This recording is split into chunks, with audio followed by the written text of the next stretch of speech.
series of 91.3. He'll be at the Supercar run down at the Changi Exhibition Center next Monday, a public holiday. We'll get to that in just a while. But Mika, thank you again for being here. Just so many things. Lots of SMSs and lots of questions to ask you about F1 and related questions as well. And not just F1, because of course Mika's had a lot of experience in all kinds of racing, including the Deutsche Tourenwagen Masters. That's your touring cars, that's your production Sorry, cars. I'm such a girl when it comes to Tourenwagen! I love watching the Weißt du nicht, Tourenwagen! Sounds so authentic, doesn't it? But obviously strategies and styles of driving different. How is Formula One racing different from production car racing? Exactly, production car racing. Yeah, it's big different. Well, mostly the speed is different. Yeah. Let's say here in Singapore, you know, if you put the Formula One car and the touring car on the same track, you know, and they would start same time going around the track, the Formula One obviously would be a lot quicker. Right. I mean, a lot quicker. Simply because Formula One car has more horsepower. Yeah. It has much more grip in the tires. It has better downforce in the car, so it has an aerodynamic grip much more. Right. So touring car don't have a chance, but not underestimating a touring car sport. It is a great, it's good sport. It is spectacular sport. I think the spectators like it a lot because there is a lot of action. And I guess they can identify with the car more, because how many of us have ever been into a Formula One racing car? I mean, very, very few people get that chance. It's a one-seater, isn't it? Yeah, not exactly good for dating. No. Right, you're on the bonnet, girl. Let's go. You may not seen the circuit here in Singapore, Mika, but what do you think about the circuit itself? I mean, of course, it's a night race altogether.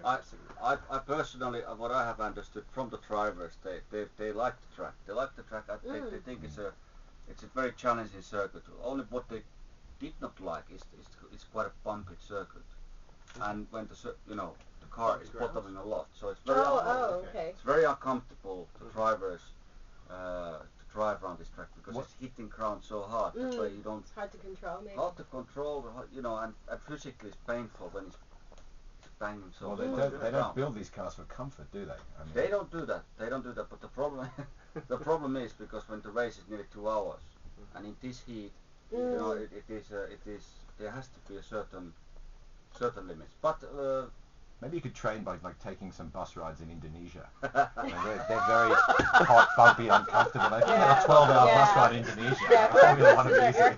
Because you don't have chickens in your car or anything, do you? Yeah, that's luckily no. What about the fact that it's a night race? Does that make a difference to the driving style or the difficulty?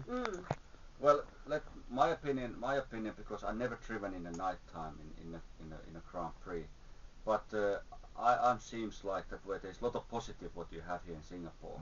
Well, there's no ERP, for instance. But you guys done a great work in terms of first of all making this happening, making this possible. There has been a huge effort from organizers to get this thing through. It's been a great effort from just the public to accept, okay, let's do this. Let's make sacrifices, let's make compromises. It's a great thing. So there's so much positive. But of course there comes the situation, okay, what about if it rains? You know, what about if there's a shortcut on the lights? That would be scary. So a blackout in the middle of the race. 380 kilometers an hour or something. So there's a lot of things going on. But I mean, generally I think it's a brilliant concept. It's really good stuff what you guys done. Awesome. We're just a week and a half away from the start of the Grand Prix here in Singapore. But you know, at the start of a race, you've been in it before, obviously. What goes on in your mind when you're just about to hit the accelerator? It's really a tough moment. You know, the moment before you put your crash helmet on, when the car's on the starting grid, you know, there's a lot of people on the grid, a lot of media. Everybody wants to ask you questions, and you would not really want to answer the questions. You just want to concentrate. Concentrate. You know the tough race coming. You just want to focus. But of course you have to do some, you know, you have to do some video work also before you start the race. You're thinking about the heat. You have to all the time feel your body, what your body feels. So you have to drink a lot of fluid. You have to keep yourself cool. Right. I mean, you do actually go through a lot of physical stress in a race. I remember Mark Webber once broke his water bottle, couldn't replace it, and in 2 hours lost 2 kilograms. Oh wow! Just from loss of yeah. So before the race, you really focusing. Okay, what you have to understand. What are your what is your chances? You know, what is the realistic? What is your chances? What is your starting position? What are you gonna do when the lights are changing? What is your tactics? I'm like that at the traffic lights. You know, can I beat that motorbike in front of me? What? No, that's not what you want to tell I people do. I about. think tactics. That's good. So, Mika, you're so busy with the sport, obviously, and the responsible drinking campaign. What do you do in your spare time? What do you do to relax? Well, I have to admit, I'm ambassador for Mercedes-Benz. I do work for the Hermes logistic company back in Europe. Laura's Sport Good Foundation. We're doing a lot of work for the charity for the young kids, educating them to understand what is teamwork all about. So the spare time, I have a couple of kids. I love them a bit, and I love movies, reading books. What kind of books and movies? All kinds. Action. All kinds. Action. Well, not all kind of, but you know, yeah, what of action? Yeah. But just relaxing things, you know. Okay, there was this survey that they did recently that said that guys with longer ring fingers on their left hand have more of a need for speed. So let me check your hand. Okay. Let me see. If your ring finger is longer than your index Oh, they're finger. both the same. They're both the same.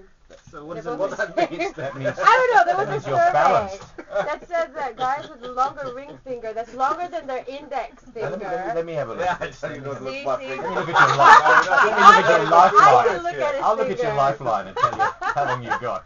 So it's very well balanced. That's good. Okay. Well balanced. Before you take your leave, make I only use my middle finger for driving. Okay.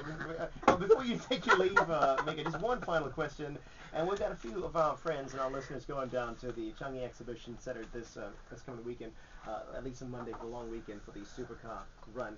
What can we expect? You're going to be there, 330 kilometers per hour. What speed? And what can we really expect What do you mean? on Monday when you're there? Supercar On Monday. run. Okay. What Supercar, we're gonna it's gonna be spectacular. Obviously, the good thing about this area where I will run the car, there's a lot of space. So you're gonna expect some good smoke from the tires, a lot of good noise. You gonna do a few donuts for us? Spectacular things, but all about this run is also to be in control, to understand the people about the designated driver, and the campaign is all about don't drink and drive. Yeah. So and join the pack. So we're gonna have fun, Great. and like I said, there's a lot of smoke, a lot of noise from the engine, a lot of high speed. Oh, it's gonna be so exciting. Oh, it's gonna be exciting, you know. We're sending one of our lucky listeners to ride with you. Okay, so do you have any advice for them while they're in the car with you? Like maybe A, Plastic bag. don't have breakfast. Yeah. B, bring a plastic bag. C, scream for your life. Do you have any advice for someone who's never gone at that speed, 330 kilometers per hour? Yeah, it's guaranteed it's not gonna be easy. It's gonna be really tough. Yeah. It'll be really scary. Take your dentures out first. Yeah. You I have recommend screaming though. You have to really get ready, and I don't want to scare anybody about it, but it's gonna gonna be be fun. a really amazing experience. And Keep the windows wound up. But what you just mentioned that way, you know, eating is important, just not to have a big meal before, especially not soup.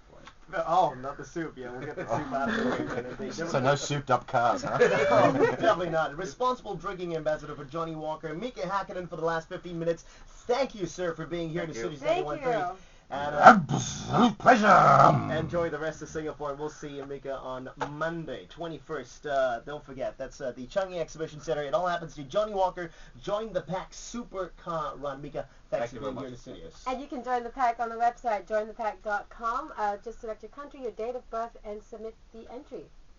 9:35 with the crew. Don't go anywhere. When we come back, Sherwin Lowe's next, and lots of gadget talk up, and also a new one for We the Kings.